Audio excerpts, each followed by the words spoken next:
pursue their position through the legal process. The case will now be subject to judicial proceedings, with the court expected to determine the issues raised by the former governor.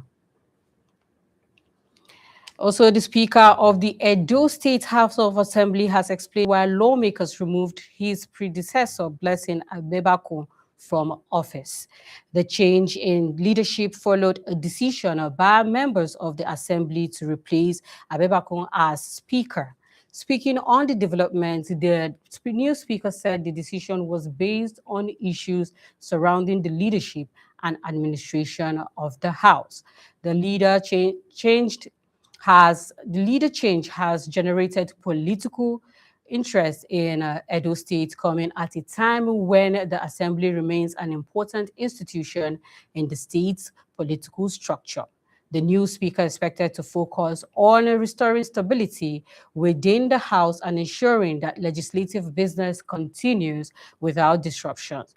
The development has also raised questions about the political relationships amongst lawmakers and other stakeholders in the state. For now, attention is shifting to how the new leadership will manage the Assembly and whether the change will bring an end to political tensions surrounding the House.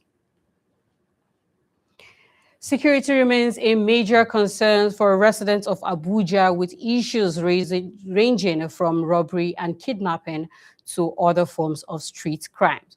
But do residents believe there are enough security personnel on the streets to keep them safe? Noella Samuel has the reports. Security remains one of a major concern for many residents in Abuja, with issues such as kidnapping, robbery, and other forms of street crimes. But do residents think there are enough security personnel to keep them safe? That's a big question. We're out on the street to ask residents what they can say about it. Let's say 5. I rate it on a scale of 5. 4/10. Can I go from 10 to 1?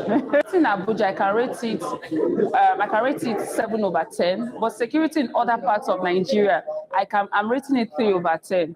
I rate the security in Abuja 5/10. 7/10. I feel that sometimes there might be more than enough, but they might not actually be doing their job. I don't know, because like now, for instance, let's say the aspect of one chance and like theft and robberies. Like for personal experience, I was robbed in the market not far from here. I think it's not an issue of the availability of security personnel. It's more about functionality. Are they functional? It's not if they are available. Are they? That's because a lot is happening in Abuja. Abuja is not the Abuja we used to know before. So there are a lot of one-chance cases, kidnappers, phone theft, and all of that. And for me, government are not doing enough to curb these insecurity issues, and it's quite on the rise in Abuja. So it's making us uncomfortable. You know, when we are going out, you have to pray. You add that as your prayer point now going out.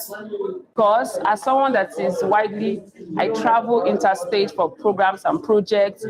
Trust me, when I come to Abuja, your mind is direct. Even people from other states come and see the privilege. Oh, you guys are very secure in this place. So. And the police officers weren't really doing anything about it. Maybe, let's say for one, I feel like the people in charge should do better in the aspect of, let's say, taking proper charge and accountability for actions. Yes, there are, but I feel they are not doing their due diligence as it's supposed to be. If there are some checking points at every interval and they are checking, there's no way they will not get hold of some of those people that are involved in all of this. I feel like there is not enough security out there, whether it comes to physical presence, whether it comes to the system, whether it comes to what security is to me, there is not enough security there. I think like most growing cities, Abuja has a lot of challenges, but there are ongoing efforts by the government, and I think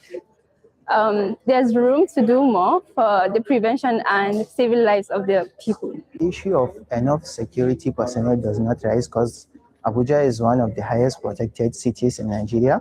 Residents have shared different views on security in Abuja, and they are all giving different opinions on how security measures are supposed to be implemented.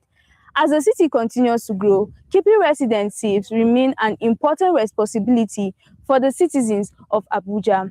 Noella Samuel reporting for S24 Television.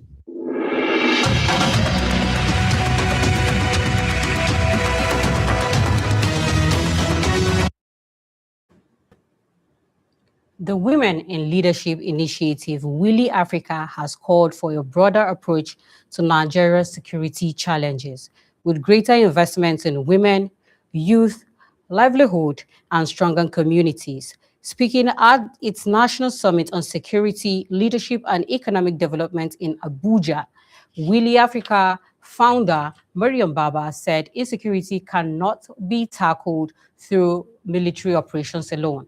She linked poverty, unemployment, and exclusion to the vulnerability of young people to criminal and extremist recruitment, while calling for a greater participation of women in leadership, peace building, and conflict prevention. Representing the Defense Minister, Rear Admiral Olusonya Bankole, said modern security must go beyond weapons to include intelligence, technology, cyber capabilities, and citizen confidence. The Minister of Humanitarian Affairs and Poverty Reduction, Bernard Duro, also stressed the need to tackle poverty and empower vulnerable Nigerians as part of the country's security strategy. The summit also unveiled plans for a WILI Africa headquarters in Abuja with facilities for vocational training, digital innovation, policy engagement, and community empowerment. The United Nations and the Nigeria Security and Civil Defense Corps (NSCDC) are strengthening collaboration in the fight against illegal mining across the country. The partnership is aimed at addressing the environmental, economic, and security challenges associated with unregulated mining activities.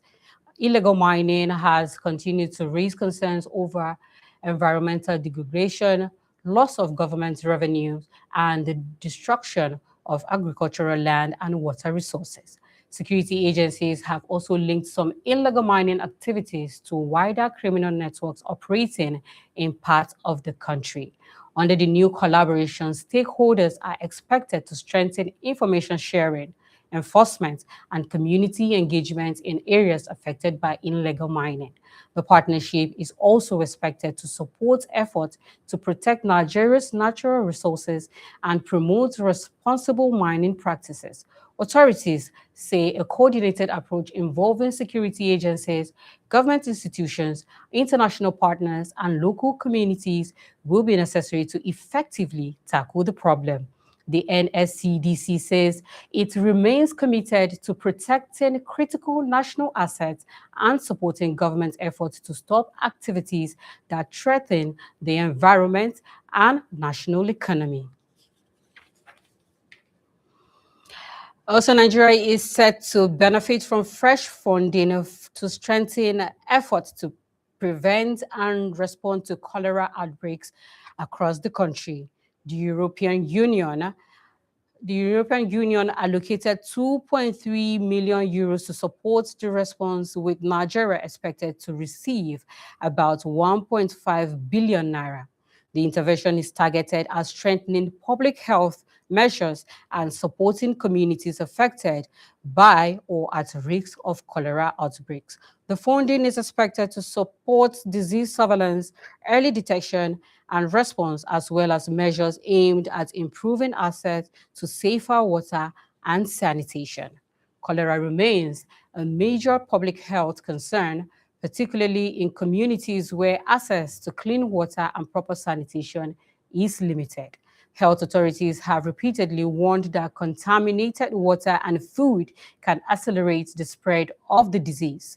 The latest intervention is therefore expected to complement ongoing government efforts to contain outbreaks and prevent further loss of lives. The authority also urged communities to maintain proper hygiene, ensure that drinking water is safe, and seek immediate medical attention when symptoms associated with cholera occur. The European Union says the intervention reflects the importance of strengthening Nigeria's capacity to respond quickly to public health emergencies. If you are just joining us, you are watching the Prime Desk on S24 television. Stay tuned for our international news after the break.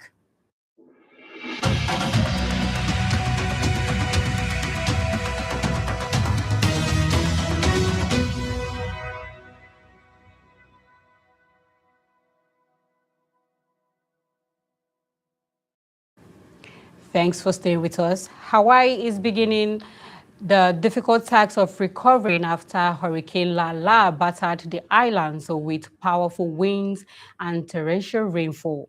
The storm, which skirted the Big Islands as a Category 1 hurricane before weakening to a tropical storm, triggered widespread flooding, damaged homes, and left more than 180 customers without electricity. Authorities are now assessing the extent of the destruction as residents contend with damaged roads, fallen trees, and lingering floods.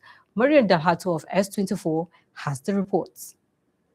Indonesia is facing a major rescue operation after a powerful earthquake struck the eastern part of the country, killing at least 68 people and injuring more than 200 others. The magnitude 7.7 earthquake struck East Nusa Tenggara, damaging homes, road, and other infrastructures and forcing thousands of residents from their homes. For many survivors, the damage has not ended. Residents are staying outdoors or in temporary shelters, afraid to return to buildings weakened by the earthquake. Nearly 1,600 aftershocks have been recorded, adding to the fear and making rescue efforts more difficult. Emergency teams are searching affected communities and delivering essential supplies, while authorities work to reach areas cut off by damaged roads and landslide. Meanwhile, in the tourist town of Labu Bajo, visitors have begun returning despite continued concerns over further tremors. But for thousands of affected Indonesians, the priority remains finding missing loved ones, securing shelter, and rebuilding their lives after the devastating earthquake. Noella Samuel, S24 Television.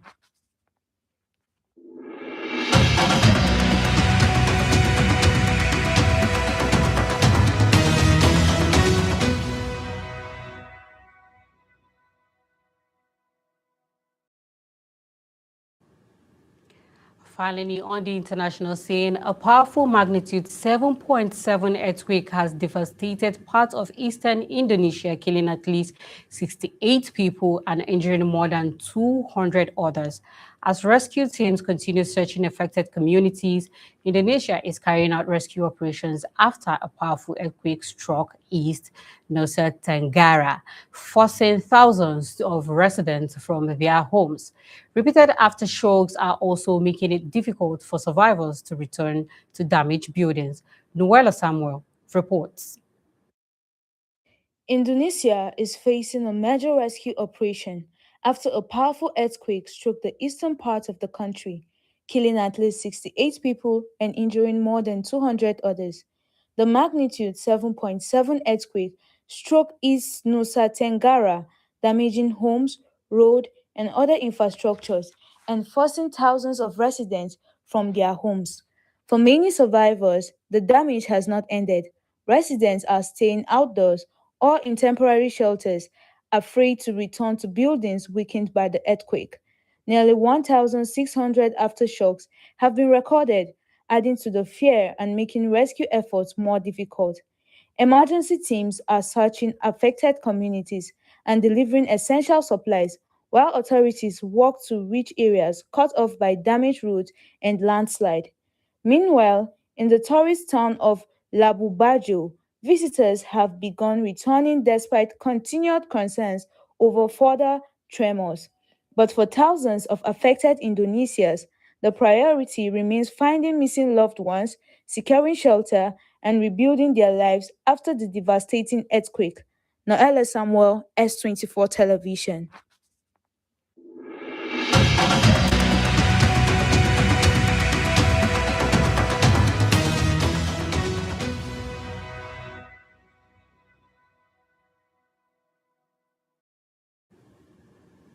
Now, a break from politics and current affairs as we bring you the latest from the world of entertainment. If you are still watching Prime, this is Prime Dex on S24 Television. Now we move to our explainer segment. Beyond the headlines, we provide the fact, context, and key details you need to better understand today's biggest stories. Stay tuned.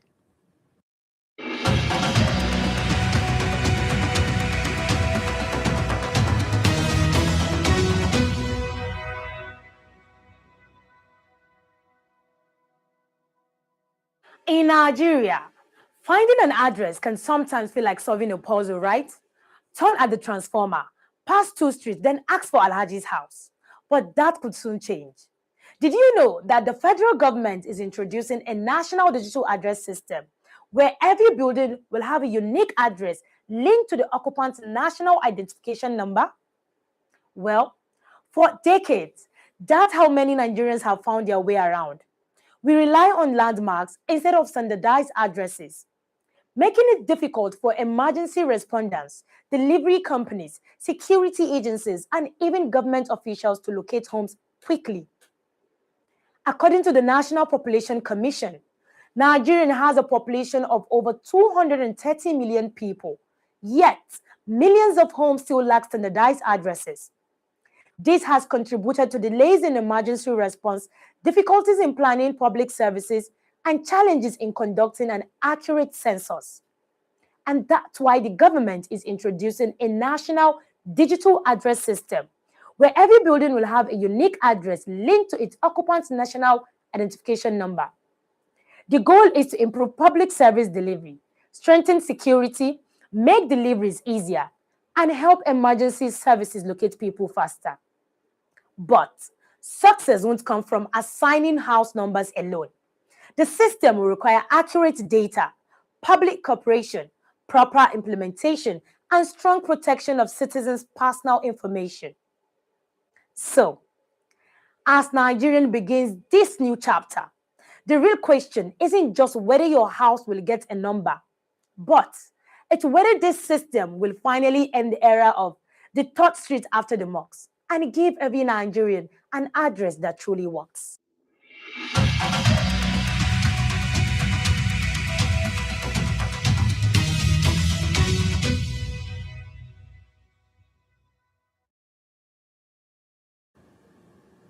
Now to the entertainment scene. Let's join S24 Karimat Hassan for a roundup of the biggest entertainment news making waves today.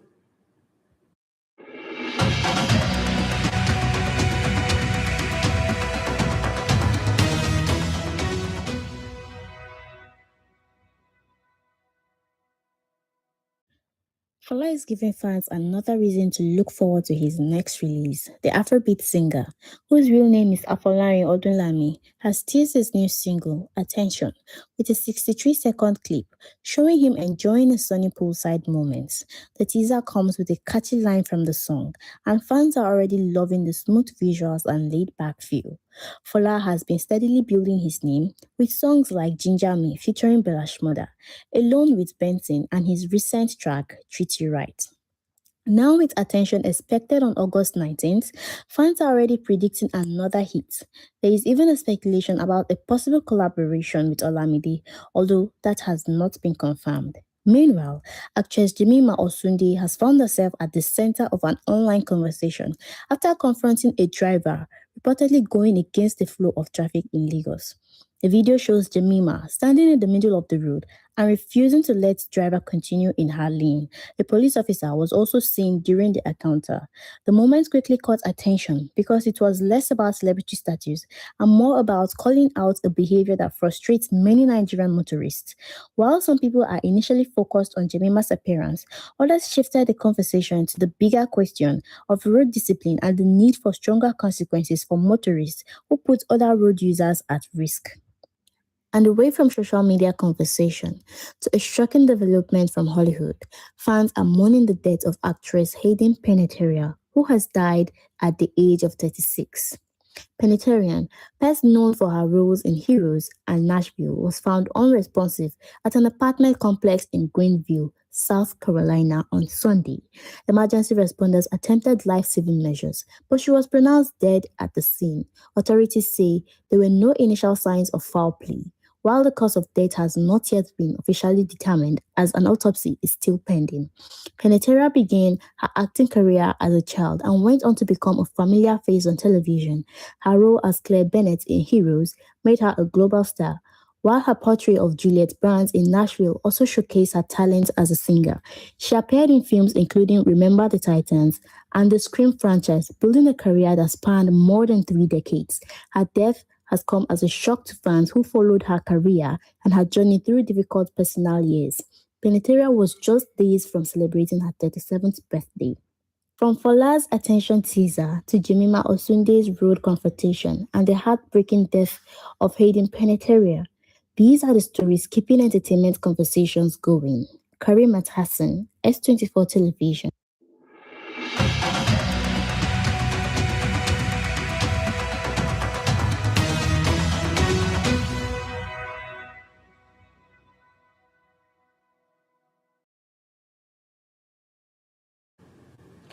Thank you for staying with us. And now happening in the world of sports, Cristiano Ronaldo is back in Al Nassr training as he continues his push towards 1,000 career goals, while Jeremy Doku has signed a new Manchester City contract, keeping him at the club till 2031. God's Power Oduakan has the reports.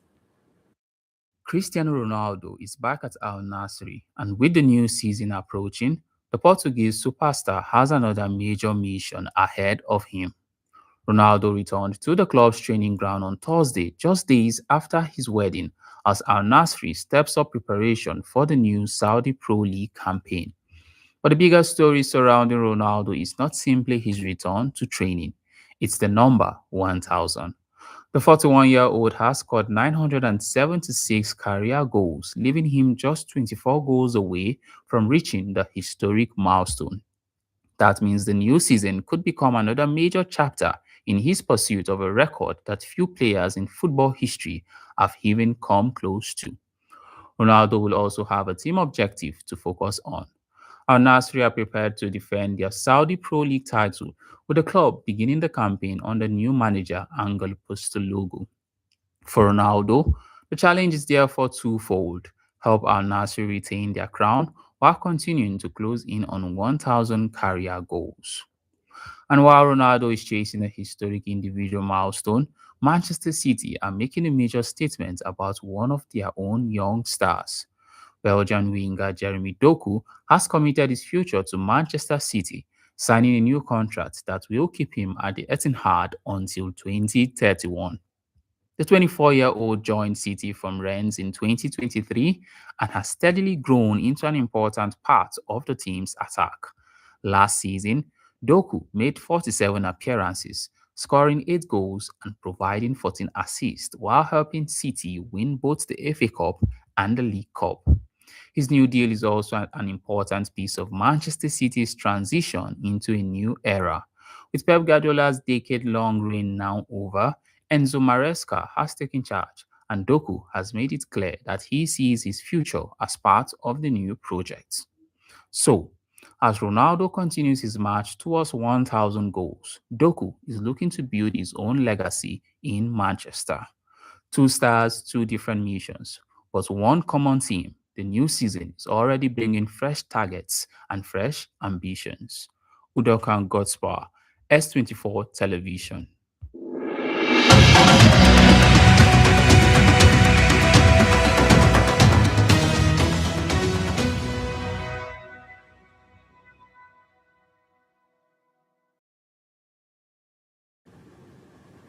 This brings us to the end of the Prime Desk on S24 Television.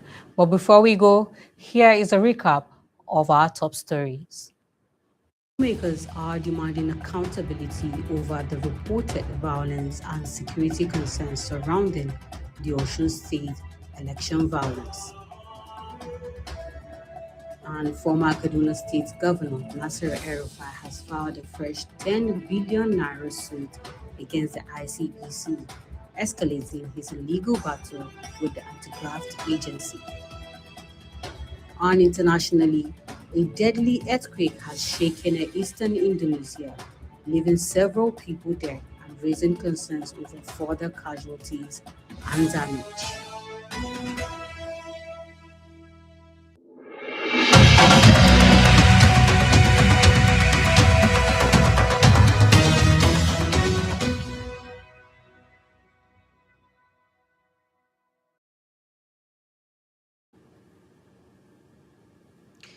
Join us tomorrow, same time, and remember to follow us on all our social media handles at S24 Television for more updates and breaking stories. My name is Hadiza Galadima. Bye for now.